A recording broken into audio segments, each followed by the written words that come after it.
Good morning. Today we will be discuss on the adverse drug reaction (ADR). तो सबसे पहले हमारा adverse drug reaction क्या होता है?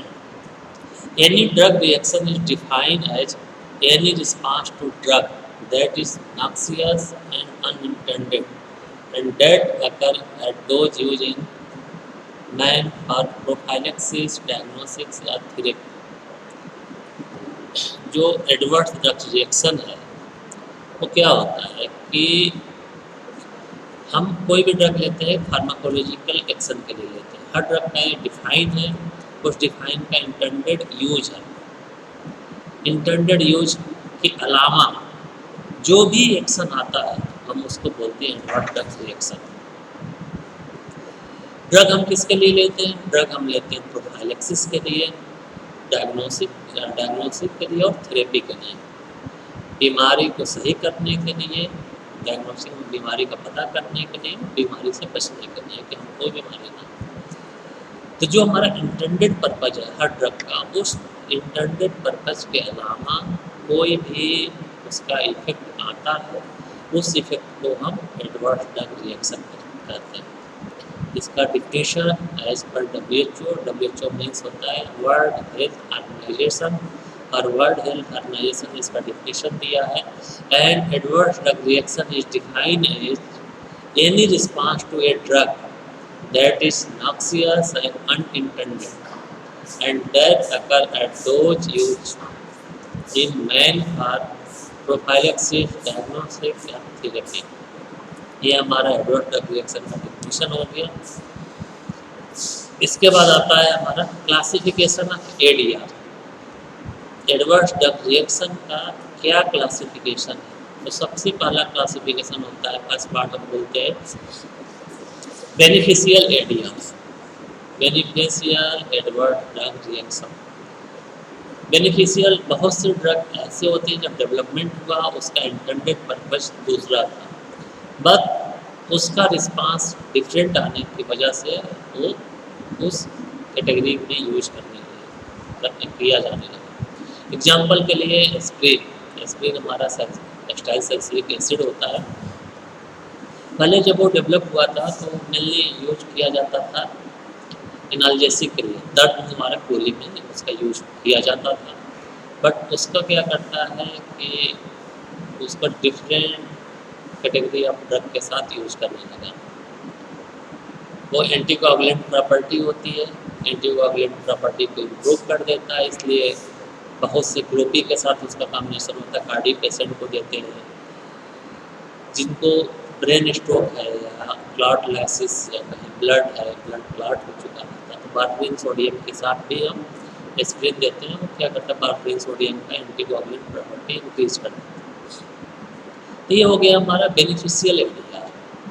दूसरा होता है harmful ADR, harmful adverse drug reaction. तो हार्मफुल एडवर्स ड्रग रिएक्शन में हमारी दो कैटेगरी आती है। सबसे पहले आती है प्रिडिक्टेड ADR। प्रिडिक्टेड ADR का मतलब होता है कि वो एडवर्स रिएक्शन जिसको हमको पता है ये एडवर्स ड्रग रिएक्शन आ सकता है। दूसरा होता है अनप्रिडिक्टेड ADRs।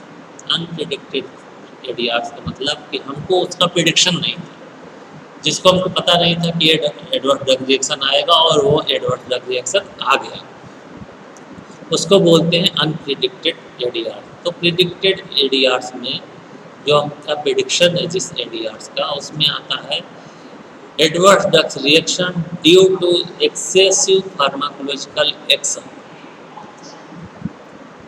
क्या होता है कि एक्सेसिव फार्माकोलॉजिकल एक्शन में क्या होता है कि हमने ड्रग लिया और वो ड्रग हमारी बॉडी से एक्सक्रीट नहीं हुई, वो ड्रग हमारे शरीर से बाहर नहीं निकला और हमने फिर सेकेंड डोज ले लिया। तो क्या होता है, धीमे धीमे हमारे शरीर के अंदर उस ड्रग का कंसंट्रेशन बढ़ने लगता है और क्या होता है, कंसंट्रेशन बढ़ता है और उसका एडवर्स रिएक्शन आता है। दूसरा एडवर्स ड्रग रिएक्शन प्रिडिक्टेड में क्या होता है, adverse drug reaction due to secondary pharmacological effect. जो हम एक ड्रग लेते हैं उस ड्रग का हो सकता है 1, 2 या 3 फार्माकोलॉजिकल इफेक्ट हो और सेकेंडरी फार्माकोलॉजिकल इफेक्ट की वजह से जो हमारा एडवर्स रिएक्शन आता है हम उसको बोलते हैं predicted adverse drug reaction category में आता है। इसके बाद आता है third category adverse drug reaction due to sudden withdrawal of drug. जो ड्रग थेरेपी दी जा रही थी, किसी पेशेंट जो ड्रग ले रहा था सडनली वो ड्रग बंद कर देते हैं, तो सडनली वो ड्रग बंद करने की वजह से भी हमारा एडवर्स ड्रग रिएक्शन आता है। प्रिडिक्टेड, ये हो गया हमारा प्रिडिक्टेड एडवर्स ड्रग रिएक्शन। इसमें हम 3 पॉइंट बताए। Adverse drug reaction due to excessive pharmacological action, कि फार्माकोलॉजिकल एक्शन बहुत ज़्यादा हुआ, उसकी वजह से हमारा एडवर्स ड्रग रिएक्शन हुआ। दूसरा adverse drug reaction due to secondary pharmacological effect.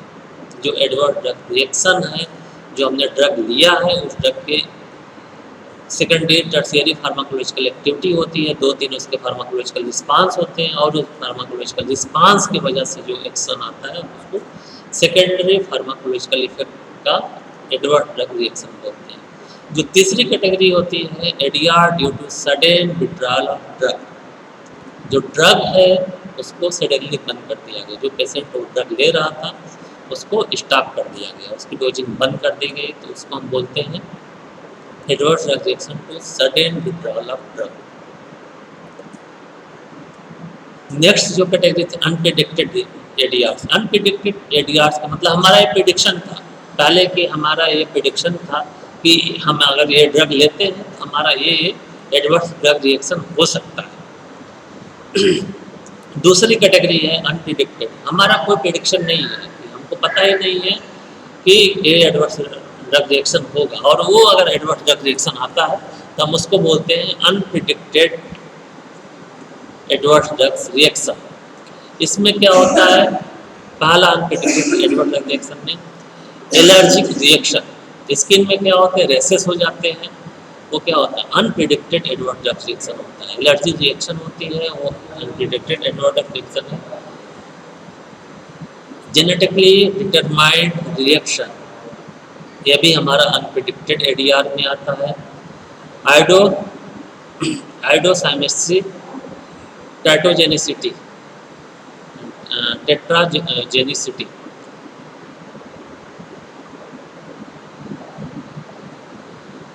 टेट्रोजेनिसिटी हमारा ये अनप्रेडिक्टेड एडीआर्स में आते हैं। तो हम एक एक पॉइंट हम डिस्कस करेंगे। तो हमारा सबसे पहले आता है क्लासिफिकेशन ऑफ, तो क्लासिफिकेशन ऑफ एडीआर हो गया। इसके बाद हमारा आता है क्लासिफिकेशन ऑफ एडीआर में हम क्या क्या वर्ड यूज करते हैं। सबसे पहले हम एक वर्ड यूज करते हैं side effect. Side effect are is the fact pharmacological effect produce with the therapeutic dose of the drug.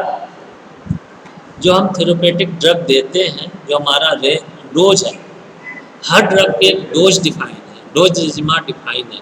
जो हम ड्रग लेते हैं उसमें फिक्स है कि आपको कितना दवा लेना है, कितनी बार लेना है। तो जो हमारा प्रिडिक्टेड डोज है, जो हमारा डोज रेजिमा है, उस ड्रग में हम जब ड्रग लेते हैं तो उसमें ही हमारा वो इफेक्ट आता है। जैसे dryness of mouth with atropine, जब हम एट्रोपिन देते हैं तो हमारे माउथ का ड्राइनेस होता है, हमारा माउथ सूखने लगता है।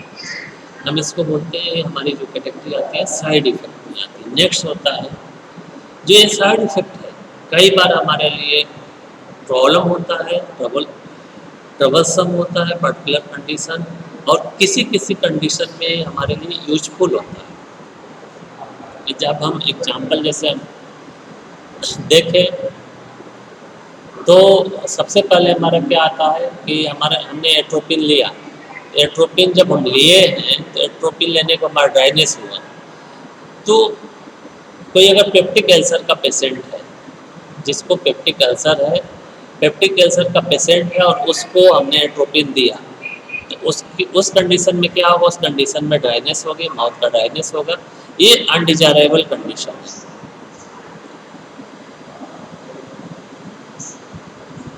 यही एट्रोपिन अगर हम प्री एनेस्थेटिक मेडिकेशन के साथ देते हैं, किसी को एक प्री एनेस्थीसिया देना है तो हम प्री एनेस्थेटिक मेडिकेशन दे रहे हैं और वहाँ पे ड्राइनेस इफेक्ट आता है तो हमारा क्या हो जाता है, वो यूजफुल कंडीशन होता है। तो हमारी एक कंडीशन आती है साइड इफेक्ट। साइड इफेक्ट हमारा सबसे पहला कंसर्न क्या होता है, जो थेरेपेटिक डोज है, थेरेपेटिक डोज में ही हमारा जो इफेक्ट आता है। थेरेपेटिक डोज किसको बोलते हैं कि जब हम ड्रग देते हैं तो हमारे बॉडी में, हमारे सिस्टमिक सर्कुलेशन में, सिस्टमिक सर्कुलेशन मतलब ब्लड में कंसंट्रेशन, चाहे प्लाज्मा प्रोटीन बाइंडिंग हो या रिसेप्टर पे बाइंडिंग है, तो एक मिनिमम कंसंट्रेशन जब होता है, अगर उस कंसंट्रेशन पे ड्रग पहुंचती है तो हमारे शरीर के अंदर ड्रग का एक्शन आता है।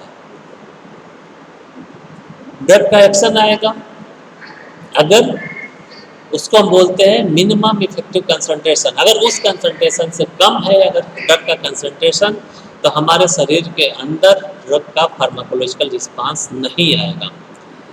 हम उसको बोलते हैं मिनिमम इफेक्टिव कंसंट्रेशन। और दूसरा कंसंट्रेशन होता है अपर लाइन, हम उसको बोलते हैं maximum effective concentration. Maximum effective concentration का मतलब क्या होता है, उस कंसंट्रेशन से ऊपर अगर ड्रग का अगर कंसंट्रेशन होता है तो क्या होता है, टॉक्सिक इफेक्ट आने लगता है। तो इन दोनों के बीच का जो रेंज है उसको हम बोलते हैं थेरेपेटिक इंडेक्स।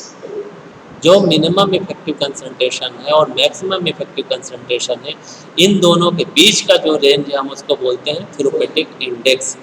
तो जब हम किसी ड्रग को उसके डोज के थेरेपेटिक डोज में देते हैं और उसके साथ जो इफेक्ट आता है वो साइड इफेक्ट आते हैं। इसके बाद होता है अनटूवर्ड इफेक्ट। अनटूवर्ड्स इफेक्ट बोलते हैं, untoward effect develop with the therapeutic dose of drug, they are undesirable and if very tenor may necessary the cessation of treatment। क्या होता है कि अनटूवर्ड्स इफेक्ट में हमारा ये भी थेरेपेटिक डोज के अंदर ही आता है। Vomiting and diarrhoea with the para amino salicylic acid, resistant streptococcal diarrhoea following tetracycline therapy and potassium loss due to diuretic drugs. ये क्या होता है, अनटूवर्ड्स इफेक्ट में आते हैं। इसके बाद आता है टॉक्सिक इफेक्ट। टॉक्सिक इफेक्ट क्या होता है, these are the seen usually when the drug is administered repeatedly and in the large dose. हमारा टॉक्सिक इफेक्ट कब आएगा कि जब उस डोज का कंसंट्रेशन हमारे शरीर में बढ़ गया।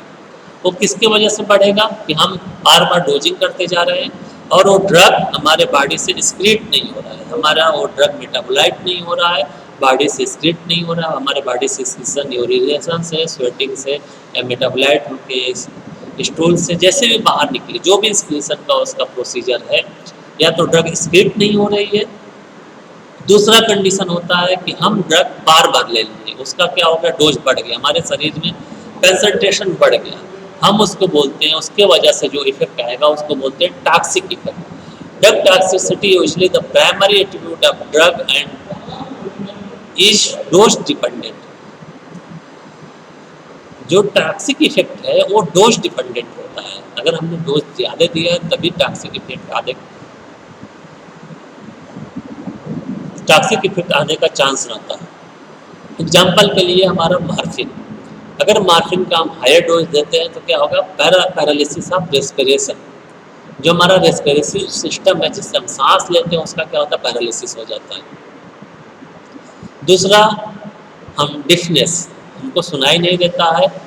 डाईहाइड्रोस्ट्रेप्टोमाइसिन, अगर डाईहाइड्रोस्ट्रेप्टोमाइसिन की डोजिंग ज़्यादा हुई है तो हमको डिफनेस होने का चांस रहता है। अगर मार्फिन का इंजेक्शन ज़्यादा है तो हमारा रेस्पिरेटरी सिस्टम पैरालाइज हो सकता है। तो ये हमारा डोज डिपेंडेंट होता है। इसके बाद की कैटेगरी आती है रीजन फॉर एडीआर। क्या क्या रीजन है? सबसे पहला रीजन होता है ADR due to improper prescription and dispensing. सबसे पहला रीजन यही रहता है कि जो ड्रग का प्रिस्क्रिप्शन हुआ है, डॉक्टर ने प्रिस्क्रिप्शन गलत किया है या उस ड्रग का डिस्पेंसिंग गलत हुआ है। सबसे पहला रीजन यही है, इम्प्रॉपर प्रिस्क्रिप्शन। डॉक्टर ने डायग्नोस गलत किया, उसको सुटेबल ड्रग नहीं दिया, या उसकी डायग्नोसिस एरर थी या प्रिस्क्रिप्शन एरर थी, जो भी है उसके ढेर सारे रीजन हो सकते हैं। किसी भी रीजन से हमारा अगर इम्प्रॉपर प्रिस्क्रिप्शन है और इम्प्रॉपर डिस्पेंसिंग है तो एडीआर आने का चांस रहता है, ADR due to improper prescription and dispensing. दूसरा कंडीशन होता है सम ड्रग है very narrow margin of safety. बहुत सी ड्रग होती हैं जिसका जो सेफ्टी मार्जिन है बहुत कम होता है, जैसे हमने बताया MAC of maximum effective concentration और मिनिमम इफेक्टिव कंसंट्रेशन, जो इन दोनों के बीच का जो रेंज है, थेरेपेटिक रेंज है, वो बहुत कम होता है। अगर बहुत नैरो सेफ्टी मार्जिन है तो तभी पे भी हमारा एडवर्स ड्रग रिएक्शन होने का चांस रहता है। Different between the therapeutic dose and toxic dose is very narrow. हम यहाँ पे जो therapeutic dose minimum effective concentration को कंसिडर करते हैं और टॉक्सिक डोज हम कंसिडर करते हैं मैक्सिमम इफेक्टिव कंसंट्रेशन का। दोनों के बीच का जो रेंज है वो बहुत कम है। जैसे एग्जांपल के लिए डिजिटैलिस, तो डिजिटैलिस का जो रेंज होता है, थेरेपेटिक रेंज होता है वेरी नैरो, बहुत नैरो उसका रेंज होता है। उसकी वजह से क्या होता है, एडवर्स ड्रग रिएक्शन आने के चांस रहते हैं। इसलिए जब डिजिटैलिस देते हैं तो हमको बहुत केयर के साथ वो ड्रग देनी पड़ती है। नेक्स्ट जो कंडीशन होता है, बहुत से जो फार्मास्यूटिकल फार्मुलेशन है, many time pharmaceutical formulation of the different company are therapeutically not equivalent due to their difference in the bioavailability. जो हमारे फार्मास्यूटिकल फार्मुलेशन है, सेम फार्मुलेशन है, मान लो कि पैरासीटामोल के 20 ब्रांड मार्केट में हैं जो डिफरेंट कंपनियों द्वारा बनाया गया है, उस 20 पैरासीटामोल का बायोबिलिटी सेम नहीं होता है, वो वेरी करता है। हमने बोल दिया कि पैरासीटामोल 500 mg लेना है, बट वो 500 mg की बायोबिलिटी डिफरेंट होती है। पहली चीज़ आती है बायोबिलिटी क्या होती है। तो बायोबिलिटी क्या होता है, bioavailability is the rate of exchange of drug which go to systemic circulation. कौन से रेट से हमारे शरीर के अंदर सिस्टमेटिक सर्कुलेशन में ड्रग गया है। सिस्टमेटिक सर्कुलेशन हम ब्लड को कंसिडर करते हैं। हमने कोई ड्रग लिया है, ओरल अगर लिया है तो पहले उसका टेबलेट ब्रेक होगी, फिर उसका डिजोल्यूशन होगा और एपीआई डिजॉल्व होगा, फिर वो म्यूकस मेम्ब्रेन क्रॉस होगा, फिर हेपेटिक में जाएगा, किडनी लीवर से जाएगा, फिर वो ब्लड में जाएगा। तो जो रेट है, कितने टाइम में कितना अमाउंट गया, एक घंटे में कितना mg ड्रग गया, तो जो रेट है उस रेट को हम बायोबिलिटी बोलते हैं। सिस्टमेटिक सर्कुलेशन में जो ड्रग गया, तो जो डिफरेंट कंपनियों का जो प्रोडक्ट है, फार्मास्यूटिकल प्रोडक्ट है, उसका बायोबिलिटी डिफरेंट होता है। इसकी वजह से एडवर्स ड्रग रिएक्शन आने के चांस रहता है। सपोज हम एक पेशेंट हैं जो रेगुलर मेडिसिन है, मान लो हाइपोग्लाइसेमिक जो पेशेंट है, जो डायबिटिक पेशेंट है, वो हाइपोग्लाइसेमिक ड्रग रेगुलर लेते हैं, या कार्डिक पेशेंट है जिनका ब्लड प्रेशर ज़्यादा रहता है, वो रेगुलर मेडिसिन लेते हैं। तो सपोज एक्स कंपनी का हम प्रोडक्ट ले रहे थे, उसकी बायोबिलिटी डिफरेंट थी। हो सकता है हमने कंपनी चेंज किया, फार्मेशन चेंज किया, उस कंपनी की बायोबिलिटी बेटर है, तो टॉक्सिसिटी आने का चांस रहेगा। अगर बायोबिलिटी कम है तो हो सकता है कि उस ड्रग का एडवर्स, उस ड्रग का फार्माकोलॉजिकल इफेक्ट ही ना आए।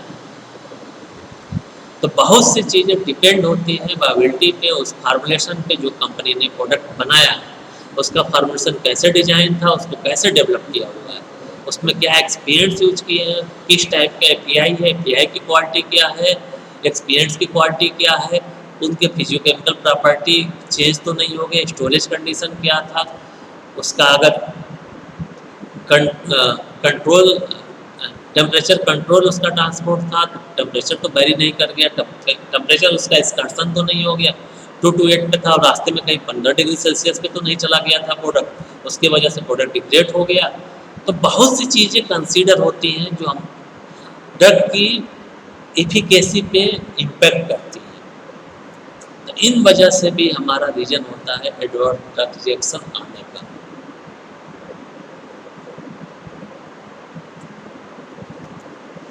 नेक्स्ट होता है,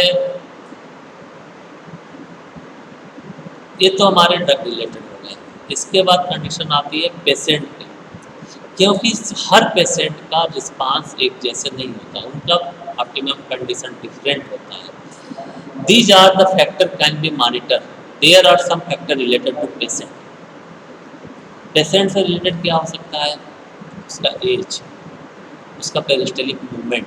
जब हम कुछ चीज़ इंटेक्ट करते हैं, खाते हैं, तो हमारा पेरिस्टलिक मूवमेंट होता है।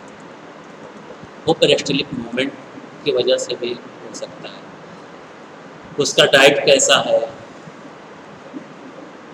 गैस्ट्रिक जूस का पीएच चेंज हो गया, कुछ ऐसा डाइट लिया उसका पीएच चेंज हो गया, या ड्रग नहीं डिजॉल्व हो रही है, तो भी कंडीशन हो सकता है। उसको लीवर की कोई बीमारी है, किडनी की कोई बीमारी है, एक्सक्रीशन नहीं हो रहा है। तो जो पेशेंट रिलेटेड है, तो पेशेंट रिलेटेड भी बहुत से फैक्टर हैं जो एडवर्स रिएक्शन को एडवर्स रिएक्शन के हैम्पर करते हैं, उसके कारण एडवर्स रिएक्शन। मान लो हमको किडनी की बीमारी है, हमने ड्रग लिया और ड्रग मेटाबोलाइट में एक्सक्रीट ही नहीं हो रहा, हमारा किडनी उसको फिल्टर करके शरीर से बाहर नहीं निकल रहा, और हम रेगुलरली हम दवा लेते जा रहे हैं, तो क्या होगा, हमारे शरीर के अंदर उसका कंसंट्रेशन बढ़ता रहेगा। जो एक्सक्रीशन होना था हमारे शरीर से ड्रग बाहर ही नहीं निकला, तो धीमे धीमे क्या होगा, कंसंट्रेशन बढ़ता जाएगा और उसके टॉक्सिक लेवल पे जाएगा। तो टॉक्सिक लेवल पे जाएगा तो क्या होगा, टॉक्सिसिटी होगी। इसके वजह से बहुत से हमारा अगर लीवर की बीमारी हो सकता है, उस लीवर में बहुत से एंजाइम सिक्रेट होते हैं, वो एंजाइम ड्रग को मेटाबोलाइज करते हैं। एंजाइम्स इनबीट ही नहीं हुआ, एंजाइम सिक्रेट ही नहीं हुआ, एंजाइम ने वर्क ही नहीं किया, इस वजह से हमारे शरीर के अंदर ड्रग का एक्युमुलेशन हो सकता है। ड्रग का एक्युमुलेशन होगा, टॉक्सिक इफेक्ट आने के चांस ज़्यादा रहेंगे।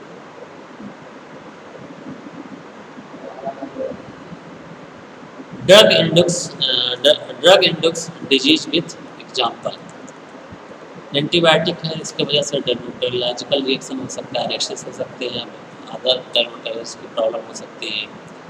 हिपेटोटॉक्सिन्स हम लेते हैं तो हिपेटिक डिजीज हो सकता है। सल्फेट और एंटी डायबिटिक ड्रग लेते हैं तो हमको जीआईटी डिजीज होने के चांस रहते हैं।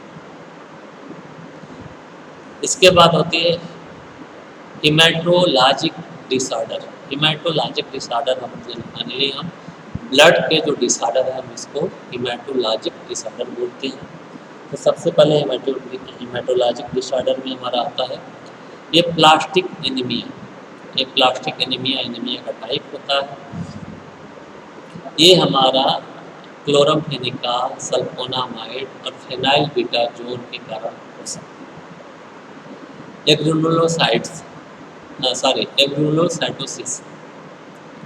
एग्रुलोसाइटोसिस हमारा हो सकता है एमाइनोपायरिन्स के द्वारा, सल्फोनामाइड्स के द्वारा और हाइपरग्लाइसेमिक ड्रग के द्वारा, जो हम डायबिटिक एंटी डायबिटिक ड्रग बोलते हैं, hyperglycaemic drug, anti thyroid drugs के द्वारा हो सकता है, फेनाइल थायाजिन के द्वारा हो सकता है। थम्बोसाइटोपिनिया हम बोलते हैं WBC काउंट का कम होना। ये हम जब एंटी कैंसर ड्रग लेते हैं, हम उस एंटी कैंसर ड्रग को बोलते हैं एंटी नियोप्लास्टिक एजेंट। जब हमारा कीमोथेरेपी होता है, तो जब कीमोथेरेपी होता है तो क्या होता है, WBC काउंट कम हो जाता है। एंटी नियोप्लास्टिक एजेंट से हमारा थम्बोसाइटोपिनिया हो सकता है, सल्फोनामाइड से भी हो सकता है, एंटी कलजलमेंट देते हैं उसके कारण हो सकता है, फिनोथायाजाइंस के कारण हो सकता है। फिनोथायाजाइंस प्रोड्यूस बोन मैरो सप्रेसर। तो हमारे उस जो ये कैटेगरी का ड्रग बोला है, इससे हमारी दो कंडीशन हो सकती है, थम्बोसाइटोपिनिया भी हो सकता है, bone marrow suppressor.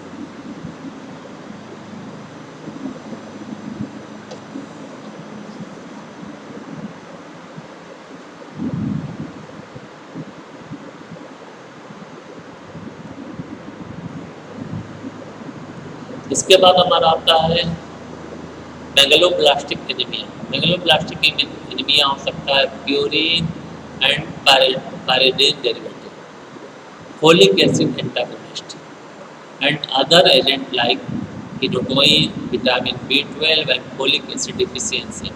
Vitamin B12 and folic acid deficiency से भी हो सकता है megaloblastic anaemia. Purine and pyridine derivative से हो सकता है। अगर हमने कोई ऐसा ड्रग लिया जो फोलिक एसिड एंटागोनिस्ट, जो फोलिक एसिड के फार्माकोलॉजिकल रिस्पांस को कम कर देता है, तो भी हमारा मेगलोब्लास्टिक एनीमिया हो सकता है। इसके बाद हमारा आता है हिमोलिटिक एनीमिया। हीमोलिटिक एनीमिया हो सकता है एंटी मलेरियल ड्रग के द्वारा। एंटी मलेरियल ड्रग्स नाइट्रोफुरेटिसन, सल्फोनामाइड और एस्प्रिन इनके कारण हो सकता है हीमोलिटिक एनीमिया। तो हमने एनीमिया का हो गया। इसके बाद आता है ओटोटॉक्सिसिटी। ओटोटॉक्सिसिटी में क्या होता है कि drugs that effect the function of year. हम कोई ड्रग ले रहे हैं और वो ड्रग हमारे कान के फंक्शन को एल्टर कर दे, इफेक्ट कर देगा, तो पर्टिकुलर टॉक्सिसिटी हो सकती है, वर्टिकुलर टॉक्सिसिटी हो सकती है, डिजीनेस, माइनोसाइक्लिन, टेट्रासाइक्लिन और सैलिसिलेट्स। इसके द्वारा cochlear toxicity result in loss of hearing, streptomycin और नियोमाइसिन के द्वारा हो सकता है। इसके बाद हमारी नेक्स्ट कैटेगरी आती है आकुलर टॉक्सिसिटी। आकुलर टॉक्सिसिटी में क्या होता है, large and wide variety of drugs effect various part of function of eye. बहुत से कैटेगरी की हमारी ड्रग हैं जो हमारे आँख के जो पार्ट हैं उसमें इम्पैक्ट करते हैं। सबसे पहले कार्नियल अल्सर। कार्नियल अल्सर हो सकता है कैंसिटुलर और फिनोथाइजिन के कारण। ब्लड वीजन हो सकता है। एंटीसाइकोटिक ड्रग जो हम डिप्रेशन पेशेंट को डिप्रेशन में जो पेशेंट उनको देते हैं, एंटीसाइकोटिक ड्रग देते हैं, उनके ब्लड वीजन हो सकती है। एंट्रासाइक्लिक एंटी डिप्रेसेंट के द्वारा भी ब्लड वीजन हो सकता है। इसके बाद आता है कार्नियल ओपिटाइटिस। कार्नियल ओपिटाइटिस हो सकता है फिनोथाइजिन के द्वारा पिगमेंट रेटिनोपैथी। पिगमेंट रेटिनोपैथी हो सकता है थायरोडिजाइन के द्वारा। थायरोडिजाइन के द्वारा हमारी पिगमेंटेशन रेटिनोपैथी हो सकती है। Acute glaucoma. एक्यूट ग्लूकोमा हो सकता है कार्टिकोस्टेरॉइड के द्वारा। एग्जाम्पल कार्टिकोस्टेरॉइड का तुम्हारा डेक्सामेथासोन जो हम स्टेरॉइडल ड्रग लेते हैं, कार्टिकोस्टेरॉइड लेते हैं, इसकी वजह से एक्यूट ग्लूकोमा हो सकता है। पोस्टीरियर सबकाप्सस कैथरेट्स, ये भी हमारा कार्टिकोस्टेरॉइड के द्वारा हो सकता है। Optic neuropathy. ऑप्टिक न्यूरोपैथी हो सकता है क्लोरमफेनिकॉल, आइसोनियाजाइड, स्ट्रेप्टोमाइसिन, इथम्ब्यूटाल और बारबिटूरेट। इन सब के कारण हमारी आकुलर डिजीज हो सकती है। इसके बाद आता है रीनल डिजीज। रीनल डिजीज में सबसे पहले आता है acute renal failure, nephrotoxin. Nephrotoxin like aminoglycoside antibiotic. Aminoglycoside antibiotic iodinated लेते जब है तो हमारा एक्यूट रीनल फेल्योर होने का चांस रहता है एमाइनोग्लाइकोसाइड एंटीबायोटिक के द्वारा। कैप्टोपिल। कैप्टोपिल क्या होता है, कैप्टोपिल, इनागापिल, ये हम देते हैं हार्ट पेशेंट को। कैप्टोप्रिल वैसोकंस्ट्रिक्टर ड्रग ले, ये भी हमारा एक्यूट रीनल इस्मिया जनरेट कर सकते हैं। क्यूनिनेरियल नाइट्रोफिलेशन induce acute haemolytic state. Aminoglycoside, organic iodines, cisplatin जो होता है एंटी कैंसर होता है, आयोडीन्स पता organic iodines, aminoglycoside lead to direct renal tubular toxicity. Aminoglycoside, organic iodine और सिसप्लास्टिक के द्वारा हमारा डायरेक्ट रीनल ट्यूबुलर टॉक्सिसिटी हो सकती है। Next nephritis. नेफ्राइटिस हमारे डायरेटिक्स लेते हैं, सल्फोनामाइड्स लेते हैं, सिफेलोस्पिरिन लेते हैं, रिफाम्सिन, एलोप्यूरिन, सिंथेटिक पेनिसिलिन, ये सब क्या करते हैं, नेफ्राइटिस कर सकते हैं। और हमने बहुत लॉन्ग टाइम तक एनाल्जेसिक लिया है, produce use the analgesic preparation, तो हमारा नेफ्राइटिस होने का चांस रहता है। नेफ्राइटिस के लिए हमने क्या नाम लिया था, डायरेटिक सल्फोनामाइड, सिफेलोस्पोरिन। सिफेलोस्पोरिन भी हमारे एंटीबायोटिक कैटेगरी की ड्रग आती हैं, जिसको सिफा ग्रुप बोलते हैं। रिफाम्सिन, एलोप्यूरिन, सिंथेटिक पेनिसिलिन और प्रोलॉन्ग यूज ऑफ एनाल्जेसिक, ये सारी कंडीशन नेफ्राइटिस में कर सकते हैं। टेराटोजेनिक इफेक्ट, टेराटोजेनिक इफेक्ट हमारा थायराइड के द्वारा हो सकता है, थायराइड टॉक्सिसिटी के द्वारा हो सकता है और मेथोट्रेक्सेट के द्वारा हो सकता है, टेट्रासाइक्लिन के द्वारा हो सकता है। इसके बाद आता है टेराटोजेनिसिटी। टेराटोजेनिसिटी क्या हो सकता है? The word derive from the Greek word टेरस, टेरस mean the monster and the sedative is thalidomide. Prescribed the pregnant woman for the giving relief from the morning sickness. Was found to produce various types of developmental abnormalities in the newborns. क्या होता था कि जो pregnant women's में जब phthalimide दिया जाता था, थैलामाइड सेडेटिव होता था, उसकी वजह से बहुत से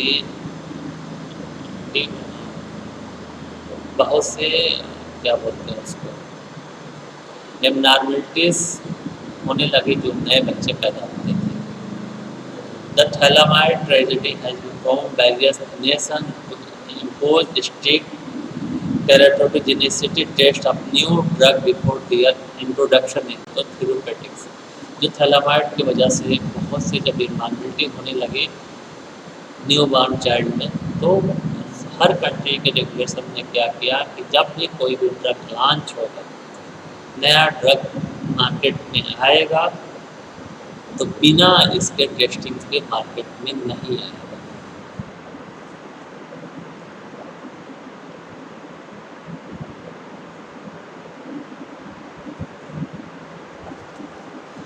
Clinically, only a few thalidomide, androgens, synthetic progesterone, जो फीमेल सेक्स हार्मोन होता है प्रोजेस्टेरॉन, एंड साइटोटॉक्सिक ड्रग है, इसके वजह से मेनली एबनॉर्मलिटीज आती हैं। हमने कौन कौन सा ड्रग बोला?